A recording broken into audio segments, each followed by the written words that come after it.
Hello, my friends. Welcome to the Commander's Crypt. I've got another awesome video for you today. Today, I've got the top 10 ways to flash in creatures or cheat in creatures.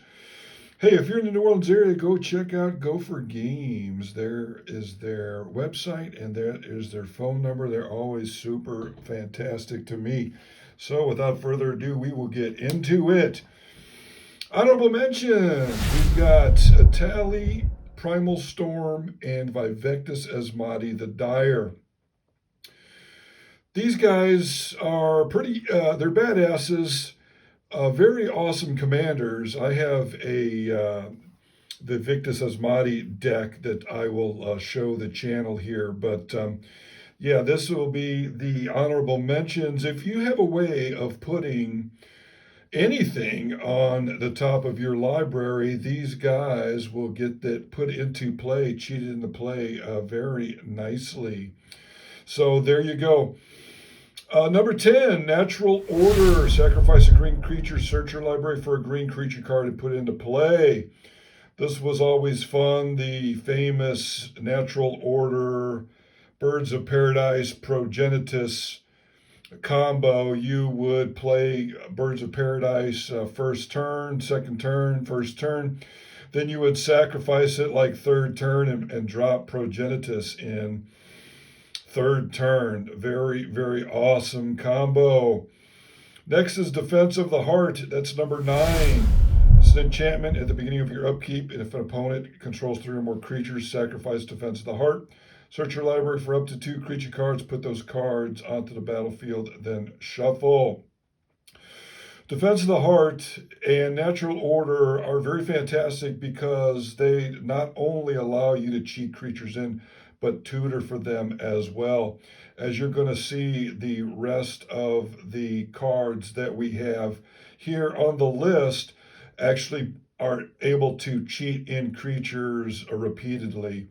Next one is Elish Piper, number 8. This spell can't be countered. For 1 green, tap it. You may put a creature card from your hand onto the battlefield. If it's a wolf or werewolf, untap it and activate only as a sorcery. Very awesome. The drawback to this card, the reason why it's number 8 is because it's in green. You have to be in green in order to use this card. Next is Guild Feud. For 1 red and 5 at the beginning of your upkeep, target opponent reveals the top 3 cards of his or her library and may put a creature card from among on the battlefield. You do the same, and if you do, then these 2 creatures fight each other. Very, very awesome card. This is the first, with this card, if your deck is built right, you can cheat in creatures, but then also whack out your opponent's creatures. Number 6, Lurking Predator. Again, a repetitive way of cheating in creatures. It is limited to green as well. Whenever an opponent casts a spell, reveal the top card of your library. If it's a creature card, put it on the battlefield. Otherwise, you may put that card on the bottom of your library. Very, very strong. I like this. It's at its number that it is because, again, it is green and limited. Next is Monster Manual. 1 green and 3. It has an adventure. Mill 5 cards and return creature card milled this way to your hand. Then green 1. You may put a creature card from your hand onto the battlefield. I like this card because you can flash the creatures in at will. I also like this card a lot because I was a D&D fan. When I was a little kid, I always wanted to play D&D and didn't have anybody to play with. But anyway, I would always thumb through the Monster Manual. That was always my favorite thing to do, to check out the artwork and to look at the cool creatures and cool demons and stuff in there. Next is Elish Piper. Again, she's not at the top of this list.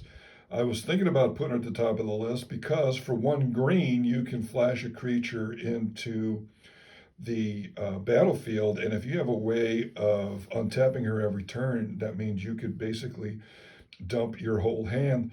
The problem is, again, she's in green, so that limits her. And because she's a creature, she's very easy to kill. Next is Belby's Portal. For 5 mana, you can put this artifact out, and then for 3, tap it. You can then put a creature type out. You have to choose a creature type when this card comes into play. And the good thing about that is in Commander, there's a lot of tribal. So if you have a tribal deck that has massive creatures, then this works really well in your deck. If you don't, then it's basically useless in your deck. You can use it to put big fatties out, but then, it's only a one-shot deal. Next is Tororo Gateway. He's at number 2 because they have to be historic. They have to be an artifact, legendary, or saga. If your deck is built that way, then this card is very, very strong in your deck. So it is a toss-up between this one and Quicksilver Amulet for the number 1 spot.